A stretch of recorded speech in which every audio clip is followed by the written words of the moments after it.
What is up? My name is Max Geiger, and this is my Capstone project. Today I am going to be doing something different, something that is not on the assignment sheet for this project. I was reading the assignment sheet, and Dr. Hank, I was a little bit sad reading how broken you were about how the project's passed.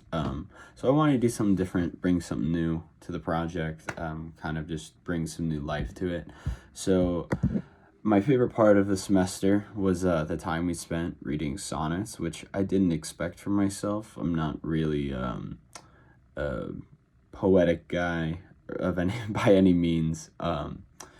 So I wanted to review a sonnet for my capstone project, specifically Sonnet 24 by William Shakespeare.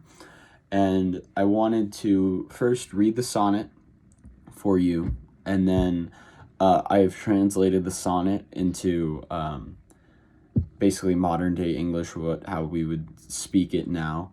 And then I wanted to just break down the sonnet for you to kind of teach you what is going on in the sonnet, kind of what Shakespeare's thinking, what's going on. This is one of the more difficult sonnets and one of the sonnets that has been more widely interpreted in the history of Shakespeare's sonnets. So that is one of the reasons why I picked it.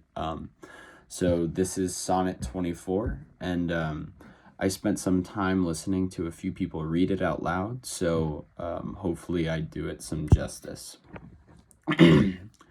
Mine eye hath played the painter and hath stelled thy beauty's form in table of my heart. My body is the frame wherein 'tis held, and perspective, that is the best painter's art. For through the painter must you see his skill, to find where your true image pictured lies, which in my bosom shop is still hanging, that hath his windows glazed with thine eyes. Now see what good turns eyes for eyes have done. Mine eyes have drawn thy shape, and thine for me are windows to my breast, where through the sun delights to peep, to gaze therein on thee. Yet eyes this cunning want to grace their art. They draw but what they see, know not the heart. Really interesting stuff there. A lot to capture, especially in the last coupling. I wanted to read to you the English translation before I begin to read it again and start to break it down. So this is my personal translation.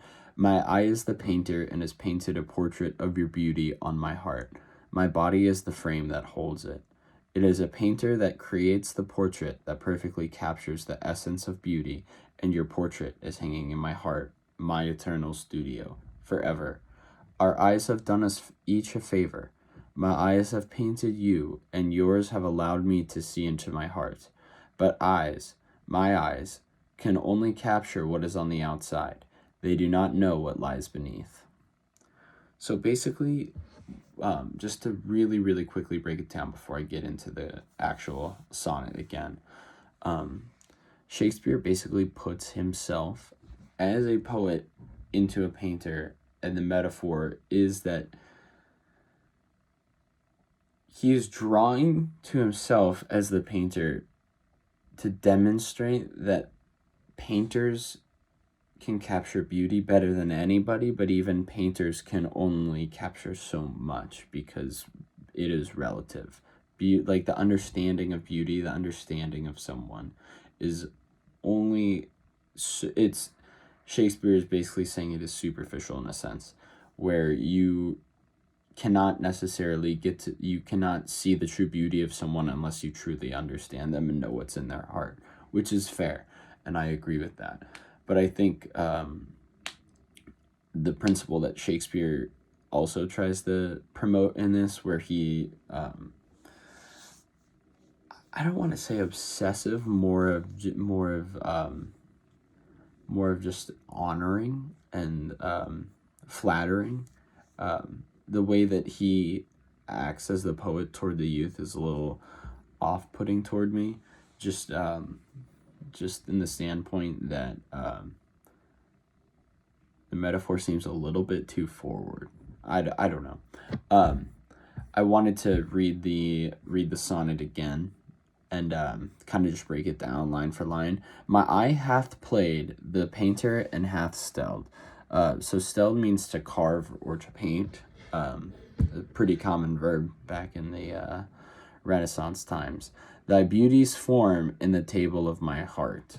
So in this case, Shakespeare, when he's thy beauties form in table of my heart, basically saying table in terms of canvas or portrait. So like the painter hath stelled, so the painter has painted the beauty of the youths on Shakespeare's heart, basically, as the portrait. And then Shakespeare goes on and says, line 3, my body is the frame wherein 'tis held, basically saying that he is holding in the portrait of the frame. His body is essentially the museum, if you will. Go with that. Line 4, and perspective that is the best painter's art. This line was the most confusing line for me, and as I did some more research, it turns out it's actually been probably the most confusing line for the general public in this sonnet. And perspective that is best painter's art. People have debated. The main thing on this is the perspective portion of it, whether the word perspective in this case is a noun or a verb, and how Shakespeare is trying to use it, because it can mean different things given if it is a noun or if it is a verb. For me, I viewed it as a noun, because I feel like the Shakespeare using perspective in this line is a foreshadow to the coupling at the end, where Shakespeare kind of draws back and draws to this superficial, you can only see what's on the picture, you can't see what's on the inside. I think that's kind of a callback to that, or a call forward to that, if you will, because it is foreshadowing. And perspective that is best painter's art. And then in line 5, I think that Shakespeare backs up the perspective being an idea, being a noun rather than being a verb. For through the painter must you see his skill. And then line 6, to find where your true image pictured lies. So basically Shakespeare's the poet painter is what I've been calling him myself while analyzing this sonnet. The poet painter. He basically says, through the painter must you see his skill, to find where the true image pictured lies. You have to see things through the painter to see the true skill of the painter, to see the true desire of the painter. So basically Shakespeare is saying and confirming that perspective is a noun, but he's also calling on this idea that yes, you have to see the painting in a perspective, but only if you see it in the painter's perspective can you truly see the real meaning of the painting. So line 4 again, and perspective that is the best painter's art. 5, for through the painter must you see his skill. 6, to find where your true image pictured lies. Let's go on. Line 7, which in my bosom shop is still hanging, that hath his windows glazed with thine eyes. Line 8. So line 6, to find where your true image pictured lies. Line 7, which in my bosom shop is still hanging. Line 8, that hath his windows glazed with thine eyes. This is where the poet painter, again, if you will, has created this shop, which is essentially him, and inside is the frame, which is his body, the portrait, which is his painting of the youth's beauty, which is the way into his heart. Long track. So we have the paint shop, the frame, the painting, and then the youth, whose beauty is encapsulated in the painting. Line 10.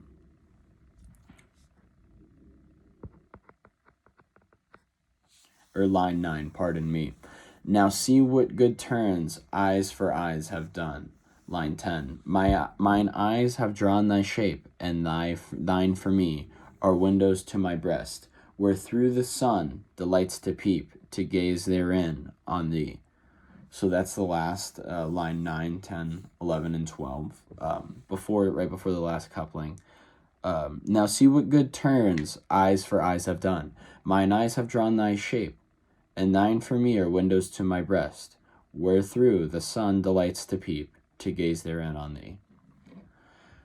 Basically, the poet-painter thanks and delights in the exchange that their eyes and their personal beauty have done, or their personal eye, literally their personal eye for each other has done. The painter basically calls back to line 1 in the mine eyes have drawn thy shape, and thine for me are windows to my breast, where he says, my mind hath played the painter, and hath stelled to paint. So it really is like the true, like he comes back referencing line 1. Really great reference, really great callback by Shakespeare here. And it basically just, in this last grouping of lines here, we really get an idea of how the poet-painter feels about the youth, and we really get a good sense of their relationship and this mutually beneficial interaction that they've been able to have. And it seems like the youth has really invigorated the poet and really brought some life back to him. And then we get to that final coupling where, classic Shakespeare, he goes, yet eyes this cunning want to grace their art. They draw but what they see, know not the heart. And he brings back this idea that you can only see what's on the surface, and you can only draw what's on the surface, and the beauty only is, as an artist, what's on the surface. And it's so raw, but it's so true, because Shakespeare, again, classic Shakespeare, where he is his own arch rival. He loves to build readers up to these romantic, beautiful ideas, and then to bring them back down to reality. And it's one of the most beautiful things I found about this sonnet was how real it was. When I read it the first time, I didn't really understand it, but by the 5th or 6th time that I read the sonnet, that last coupling really, honestly, just stuck with me in terms of just general life and principle, just understanding that we only see what's on the surface so much, and it is so difficult to truly see what is beneath a lot of things in real life. So yeah, that's my analysis on Sonnet 24 by William Shakespeare. I hope you enjoyed it. I hope that was something new and interesting. So yeah, that's my capstone project, Maxwell Geiger.